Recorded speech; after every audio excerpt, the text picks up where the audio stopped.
Hey, welcome back to Fade the Mahoney. It's been a little bit since we've done a MLW show, so we're back. We're back with Drew Davis.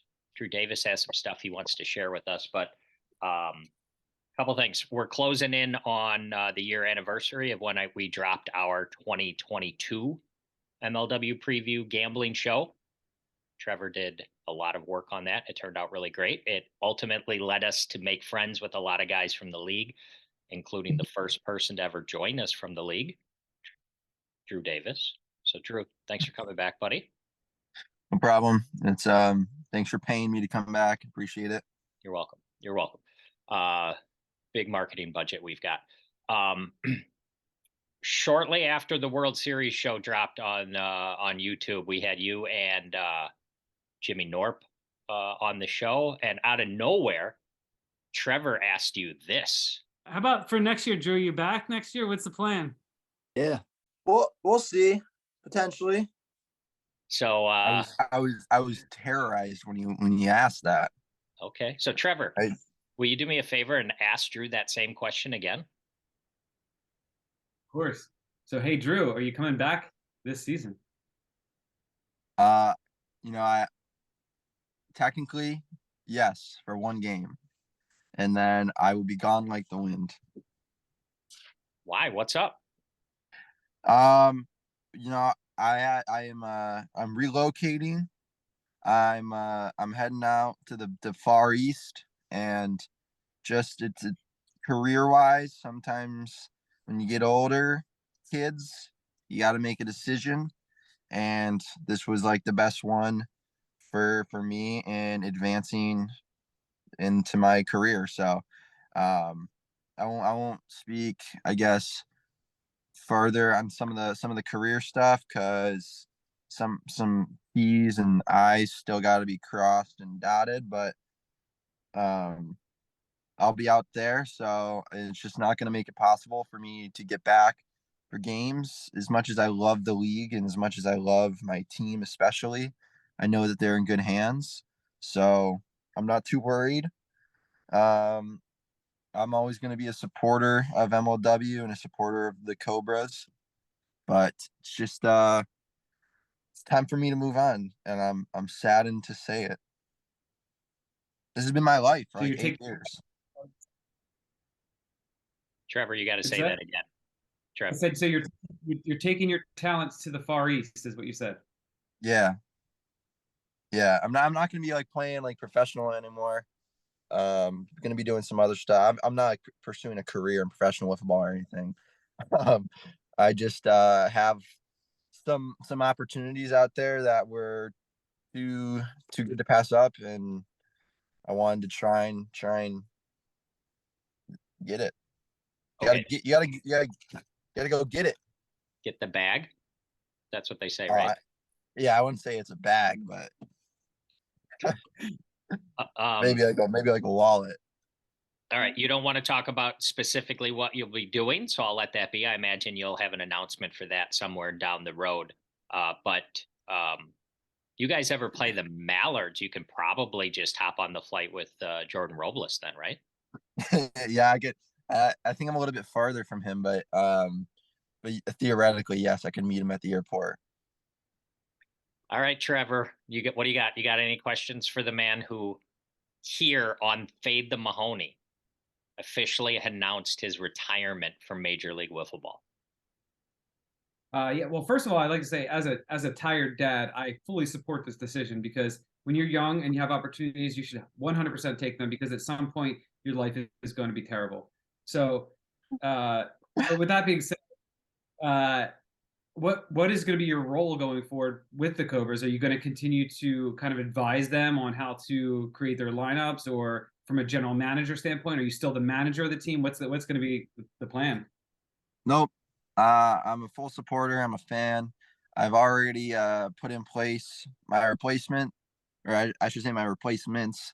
I kind of named 2 co-managers. I don't know how they're going to end up working that out. I told them if they wanted to work something out where it's just one of them, that obviously it's fine by me. It's not my team anymore. So I talked to Sean Flynn and Brendan Baranowski, and told them that they were going to be the new managers going forward. Sean, I told him, I think you'd be better off doing the like managerial stuff, like in game, lineup decisions, things like that. And Brendan is in charge of like prospect scouting, draft stuff, all that stuff that would involve other wiffle ball leagues. Just a supporter. I obviously, if they need help with anything, like they could always ask me, or if they had a question about anything, like they could ask me or my advice on something. I'd be open to like giving it to them, obviously, but I'm just a fan. I don't really want to try, and I think like once you cut it off, you gotta just cut it off, um, and then just let them have free reign. I don't want to be like stepping on their toes or anything. So yeah, I'm just gonna be a supporter. How are they? What does it mean? I'm envisioning like game 3 of the playoffs and a WWE like return, like out of nowhere. Here comes Drew, You like know, to pitch in like the last inning of the game or something. technically playing the first game, I still would be allowed to. I'd be eligible to play in the playoffs. So I guess that could happen. But I've thought about doing that, like just being a reserve. But I think it's just kind of time to end it. As much as I would love to drag it on, considering I didn't win a World Series, which really hurts, sucks. But I had a good career, I think. And I was always myself, so can't much ask for much more. Gave it my best, gave it my all. So I'm happy with how it went. How are the Cobras going to replace those 1 1/3 innings pitch that you give them every year? Someone's gonna have to step up to the plate. Andy's always talking about someone's got to carry the log up the hill, and someone's got to do it. We drafted a guy who team chemistry wise he may be lacking, but I think he could step up and throw a few innings. Trevor, what do you got? Got anything else for the guy? I mean, at some point soon, we're going to get into our season preview, just like we did last year. Drew, how do you think this affects what the Cobras over/under total should be for the season? How does it affect their championship odds for the season? Do you think it has a big effect on that? Not really. I mean, realistically, I would say it probably does have an effect to an extent. In terms of like, I would say like most importantly, defense wise, like I thought I brought a lot to the table. But hitting wise as well, like I was the leadoff guy. Yeah, I supplied a lot of the power in my time there. And just like I think just I was a veteran kind of like status in the lineup. But at the same time, I've done my job to the past 2-3 years to get players on the team who I know would be able to carry it on in case something were to happen. We've come to that time, but I believe in all the guys we got. Andy's coming back full time this year, so he doesn't have football anymore, so he'll be there. He'll be a regular stay in the lineup. Hopefully, he can hit. Barron's going to get some more opportunities to hit. His brother's going to get opportunities to hit. Sawyer, he's going to continue. Like he's just going to get better, and then Flynn is going to get on base. That's what he does. So, I've got one last game, and I'm riding up into the sunset, but going to give it my all that one last game. That's for sure. Who's that series against? The Wildcats. Wildcats, and we can anticipate a big retirement ceremony, jersey up in the rafters, that sort of stuff. I wouldn't count on anything. All right. We're gonna come back just like we did last year with our full season gambling preview with over-unders and MVP odds and all that sort of stuff. You wanna throw out a couple of predictions towards us who you think Yeah. MVP will be? Anything you want to drop on us in terms of predictions? Yeah, I would lock in missing the playoffs. Wildcats and Gators. I think those are locks for sure. Yeah, I don't see how the Gators, they got better with Chadwick, but I just don't, not having a draft pick really hurt. I don't think they're going to make it. I think the other teams in the NL are just too strong. And the Wildcats, I just don't think their pitching is up to snuff with the rest of the league. I'm really perplexed on the trade. I don't know how that helped them getting Liam Jackson. I mean, he had potential. He was really good his first year, so if they can tap into that, it'd be great. But I got them missing the playoffs. MVP. I could see a Dallas Allen Cy Young campaign, and if he hits, that could turn into an MVP campaign. So I would put a little sprinkle on Dallas to win.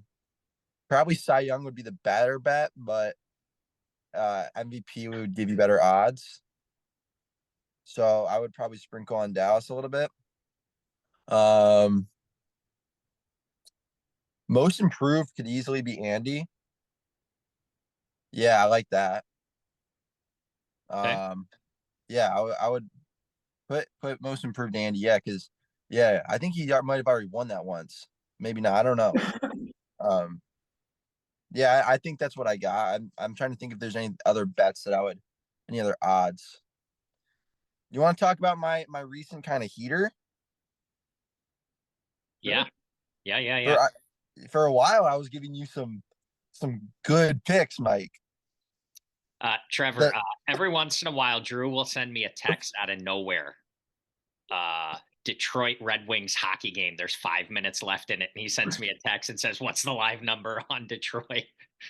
And as one of the biggest Mahonies on earth, he's been coming through for me. I think we're like on a 2 or a 3 game winning streak. And what's the big one? What's the big one we're sweating? Virginia college lacrosse national champions. Yep. He gave me that, like 2 months ago? Yeah, they were at plus 700. They're probably somewhere around like 5, I would think, right now. No, they went all the way down to 3-1. They've creeped back up closer to 4-1, but I've got a nice little ticket in my wallet at 7-1, thanks to this guy's lacrosse knowledge. So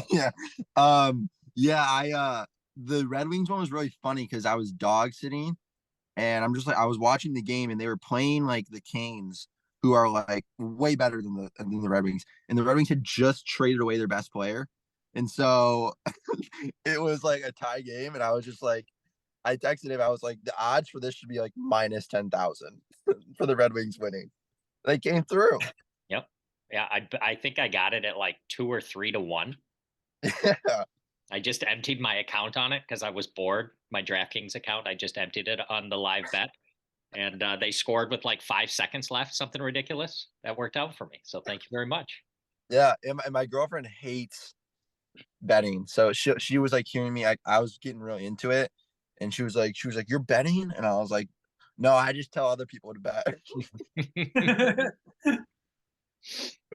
All right, it's good to see you smile, Drew. You seemed a little sad earlier. I'm very happy to see you smile.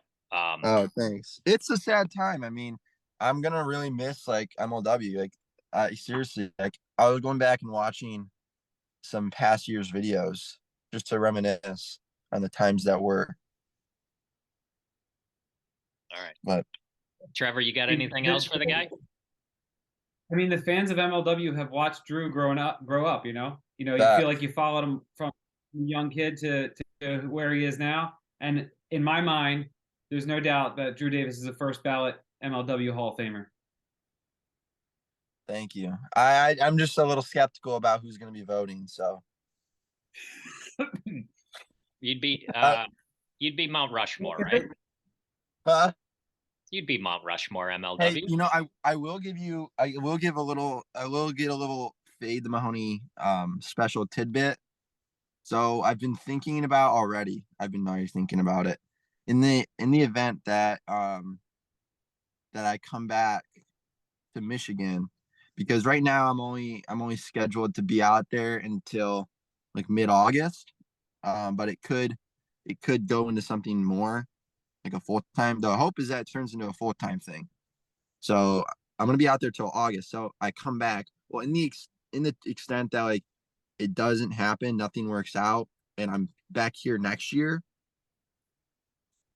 There's one scenario I think I would come back, and I think it's to I think I'd sign with the Preds. The Preds. You guys hate each other. I no, see there's a thin line between love and hate, Mike. And I think we've teeter tattered that line for years now. But That would be Wa- fun. Oh my God. Warder and I are boys, and I just think it'd be fun. Like I wouldn't really want to be a manager.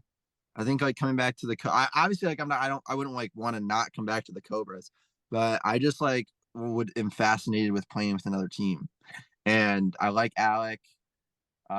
Russell and I have settled our differences. Cratch and I are boys. I feel like I fit in with them. That's like the only team I could see myself going to, because the other teams, just like the Gators, seem like they seem like they're a fun time. Um, the Mallards seem really boring. The Eagles, I just don't think I fit with them. I'm like too old. They're all young, and then Wildcats, no. Magic. Keep The going. Magic, no, I don't think they'd want me. I mean, like maybe, but I don't know. They're just not a vibe. Like Jack is, and Jack and I originally, like when Jack made the Magic, it was like talk. I was like, hey, maybe I should just slide over here because the Cobras lost all of our players. I was like, hey, maybe I should just join the Magic. But now they just have a bunch of other people that I don't know. The Preds are the place. Hmm. It's the This only went- place I would play. This I mean, went I would go. I would play with. It's either the Cobras or the Preds. So if I come back, that might be a bet. Where does he come back to? this went in a weird direction. I did not expect that. I don't know if we can do anything better than that to finish. You got anything, Trevor? No, that's it. All right. We'll be back sometime in the near future with the full betting preview, just like last year. I'll leave it to the other more talented YouTubers to do the career retrospective with all your highlights showing up on SportsCenter. I'm sure Kyle will do something. Our buddy Eck, I'm sure will do something. We'll let them handle that. But we appreciate you coming on Fade the Mahoney to announce your retirement after the first series of the year. Yeah. And if you're cool, we'd love to check in with you every once in a while. Maybe get your thoughts on how the season's going from an ex-player's point of view. Does that sound good? I would love to. I'll be brutally honest about what I'm seeing. So That's how I. Love it. That's how I live. Yeah, I wonder how X Force will react to me saying I'd love to play for the Preds. He's probably like crawling in a corner. All right, Drew Davis. Thanks once again for coming on. Trevor, good to see you, buddy, and good gambling, everybody.